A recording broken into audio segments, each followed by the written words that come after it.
https://www.youtube.com/what right now, somewhere in the world, a man is sitting next to a woman who just asked him a question, a simple, innocent sounding question, and he answered it casually, maybe even brushed it off. What he doesn't know is that she just told him everything. She just handed him the key to her desire on a silver platter, wrapped in the most ordinary words you could think of, and he missed it completely. That man might be you, and after today, that will never happen again. Here's a truth that will probably sting a little. Women almost never say what they actually mean when it comes to intimacy. I know. I know because I am one. And I can tell you from personal experience and from years of studying how women communicate that the way we signal desire is nothing like what most men expect. There is no neon sign. There is no dramatic confession. There is no movie scene where the music swells and she throws herself into your arms. What actually happens is so subtle, so effortless, that it slips right past most men like a whisper during a thunderstorm. A study published in the journal Communication Monographs found that women use indirect speech patterns nearly 70% more often than men when communicating about emotionally vulnerable topics. 70%. That means when a woman wants something intimate, something personal, something that makes her feel exposed, she is almost certainly not going to say it directly. She is going to code it. She is going to dress it up in the most harmless looking language possible. And if you are not paying attention, you will respond to the surface, meaning the real message underneath. Now, here's the part that makes this video different from anything else you have watched.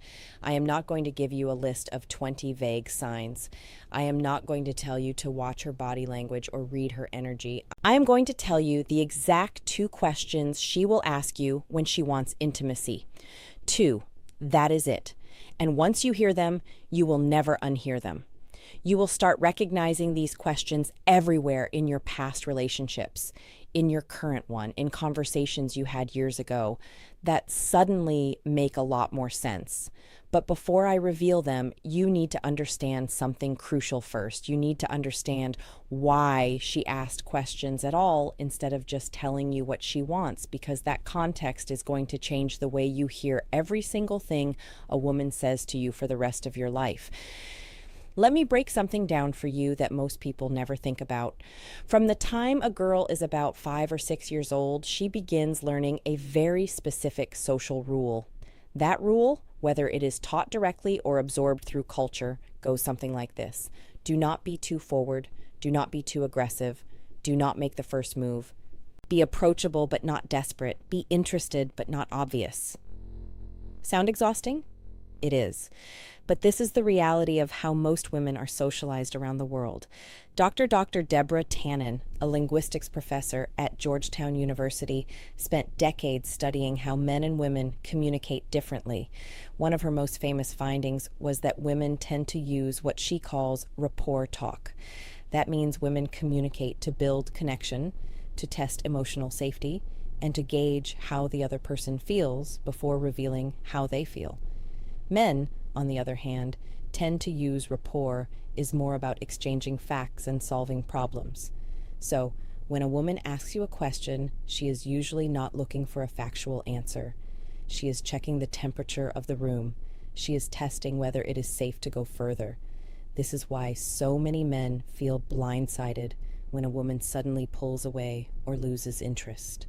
He thought everything was fine. She was smiling. She was laughing. She even asked him a couple of sweet questions. But from her perspective, she put herself out there, asked the 2 most vulnerable questions she could think of, and he treated them like small think of, and he treated them like small talk. He gave her a 1-word answer and went back to scrolling his phone. And in that moment, without saying another word, she closed the door. Now you understand the framework, the operating system behind how she communicates. It is time to talk about the first question. And honestly, when I tell you what it is, your jaw might actually drop at how simple it sounds. The first question a woman will ask you when she wants intimacy is this: what are you thinking right now? I know. I know what you are thinking. That is it. That is the big secret. She asked me what I'm thinking. She asked me what I'm thinking. Yes, And the reason you are underwhelmed is the exact reason men keep missing it, because it sounds like nothing. It sounds like idle curiosity. But let me explain what is actually happening inside her mind when she asks you this. When a woman asks what you are thinking, she is not making conversation. She is making an attempt to enter your inner world. She is asking for access. Think about that for a second. She is essentially saying, I want to know what is happening inside your head right now in this very moment, because I want to feel closer to you than I currently do. That is not small talk. That is emotional pursuit. Dr. John Gottman, one of the most respected relationship researchers in modern psychology, calls these moments emotional bids. An emotional bid is any attempt one person makes to connect with another person. It could be a touch, a look, a comment, or, yes, a question. Gottman's research at the University of Washington found that couples who recognized and responded to each other's emotional bids stayed together at a rate of 86%. Couples who missed or dismissed those bids, they broke up at a rate of 69%. 86 versus 69. That gap is not small. That gap is the difference between a relationship that lasts and one that quietly dies in a living room while both people wonder what went wrong. So when she asks you, "What are you thinking right now?" she is making a bid. She is reaching for you. And how you respond determines everything that happens next. If you say nothing, or "I don't know," or something dismissive, she receives that as a rejection, not a dramatic door-slamming rejection, a quiet one, the kind that builds up over time like sediment until one day the river does not flow anymore. But here's the part that connects directly to intimacy. For most women, emotional closeness is the prerequisite for physical closeness. This is not a stereotype. This is neuroscience. Research published in the Archives of Sexual Behavior found that women's sexual desire is significantly more responsive to emotional context than men's, meaning a woman's body does not just respond to physical attraction. It responds to emotional safety, to feeling seen, to feeling valued, to feeling like her inner world matters to the person she is with. And when she asks what you are thinking, she is checking all of those boxes at once. She is saying, "Do you trust me enough to be vulnerable? Are you present with me right now? Do you see this moment the way I see it?" And if your answer tells her yes, something shifts, not visibly, not dramatically, but internally. A wall comes down, a door opens. She moves one giant step closer to wanting you, not just emotionally, but physically. So the next time a woman looks at you and asks, "What are you thinking right now?" do not shrug, do not dodge, do not make a joke to deflect. Look at her, be honest, even if what you are thinking about is silly or random, because what she is really asking is not about the content of your thoughts. She is asking if you will let her in. But this is only the first half of the puzzle, because even after she asks this question and you respond, well, she has one more question she needs to ask before she fully opens up. And this second question, this one is even sneakier than the first, because it does not sound romantic. It does not sound emotional. It sounds like the most casual throwaway line in the history of human conversation.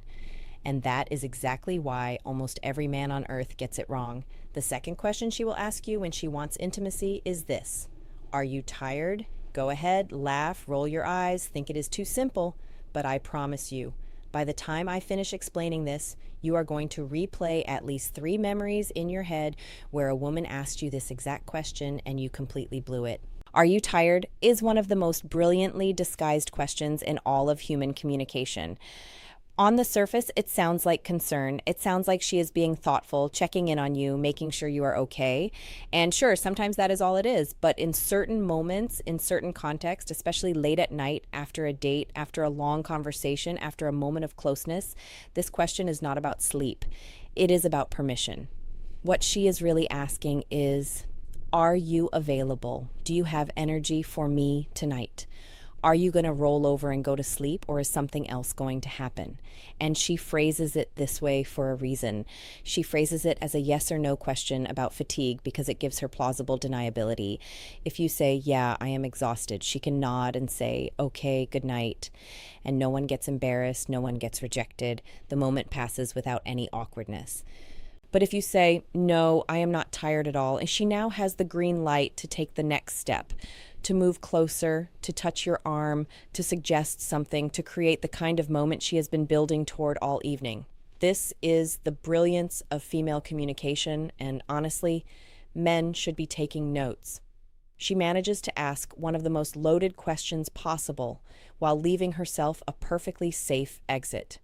That is emotional intelligence operating at a very high intelligence, operating at a very high level. Let me give you a scenario to make this crystal clear. You have been on a great date, dinner, conversation, laughter. You walk her to her door, or you are sitting on the couch at one of your places. The energy has been building all night. She has been leaning into you, making eye contact, finding reasons to touch your hand. And then, in a quiet voice, she asks, "Are you tired?" If you say, "Yeah, kind of," she will smile and say, "Okay, well, I had a great night." And she will mean it, but she will also be disappointed in a way she will never tell you about because she gave you the signal. She opened the window and you closed it without even knowing it was open. Now, compare that to this response. She asks, "Are you tired?" And you look at her with a slight smile and say, "Not even a little." Something changes in her eyes. You might not even notice it consciously, but she just received confirmation that the next chapter of the evening is possible. You did not pressure her. You did not make a move she was not ready for. You simply told her that you are present, you are available, and the night does not have to end yet. And for a woman, that answer is everything. A survey conducted by the Kinsey Institute found that for women in romantic relationships, the most commonly reported barrier to intimacy was not lack of attraction. It was feeling disconnected or sensing that their partner was emotionally or physically unavailable. Let that land for a second. Let that land, for she is not avoiding intimacy because she does not want you. She is avoiding it because she is not sure you want her in that moment. And "are you tired?" is her way of finding out without putting herself at risk. This is also why the timing of this question matters so much. She will almost never ask it in the middle of the afternoon while you are doing dishes. She asks it at night. She asks it when the two of you are alone. She asks it during a moment that already feels charged. If you start paying attention to when she drops this question, you will begin to see the pattern. It always comes right before a window of opportunity, right before the moment where the night could go one of two ways. Now, here is the part that makes this knowledge truly urgent. When a woman asks both of these questions and you miss them, something happens that is very difficult to reverse. She does not get angry. She does not argue. She does not give you a lecture about emotional availability. She simply files that information away. She categorizes you, and the category she puts you in is not cruel or unfair. It is protective. She labels you as someone who is not tuned into her, someone who is not paying attention. And once that label is applied, she starts to close off slowly, gradually, in ways you will not even notice until one day she seems distant, and you have no idea why. Dr. Sue Johnson, the creator of emotionally focused therapy, has written extensively about this pattern. She calls it the protest-withdraw cycle. One partner reaches out emotionally, the other partner does not respond, and over time, the reaching partner stops reaching. Not because they stopped caring, because they got tired of being missed. And for women, these two questions, "What are you thinking?" and "Are you tired?" are often the last emotional bids they make before they begin to withdraw. They are the final test, the last checkpoint before she decides whether this person is safe enough to be intimate with. So if you have ever been in a situation where everything seemed fine and then suddenly she was cold or distant, go back in your memory. Think about the conversations you had in the days before the shift. I am willing to bet she asked you one or both of these questions, and I am willing to bet your response was something forgettable. So now that you know the questions, the obvious next step is knowing how to respond when you hear them. And honestly, the answer is simpler than you think. When she asks, "What are you thinking right now?" give her something real. It does not have to be profound. It does not have to be poetic. You could say, "I was just thinking about how good this feels sitting here with you." Or, "Honestly, I was thinking about something random. But now I am thinking about you. What matters is not the content." What matters is that you showed up. You gave her something instead of nothing. You opened the door she was knocking on when she asks, "Are you tired?" And you sense that the moment is right, say no. Say it with warmth. Say it like you mean it. You do not need a smooth line. You do not need a movie quality response. You just need to communicate one thing. I am here. I am present, and I am not going anywhere tonight unless you want me to. That is it. That is the whole formula. Be present when she asks the first question. Be available when she asks the second. Those two responses given at the right moments will do more for your connection with her than any grand romantic gesture ever could. Here is something I want to leave you with. Women are not mysterious. We are not impossible to read. We are not playing games or speaking in riddles for fun. We communicate the way we do because we have been taught that vulnerability is risky and rejection is painful. And the safest way to reach for someone is to do it with words that do not cost too much if they are not returned. These two questions, what are you thinking right now, and are you tired, are not random. They are calculated. They are intentional. They are the result of a woman deciding that she trusts you enough to let you in, but she needs to know if you are ready before she takes that final step. And now that you know this, you have a responsibility not to manipulate, not to game the system, but to pay attention, to listen with more than your ears, to hear what she is really saying underneath the words she chooses. Because when a woman asks you these questions and you respond with presence, with warmth, with genuine attention, you are not just answering a question, you are telling her that she is safe.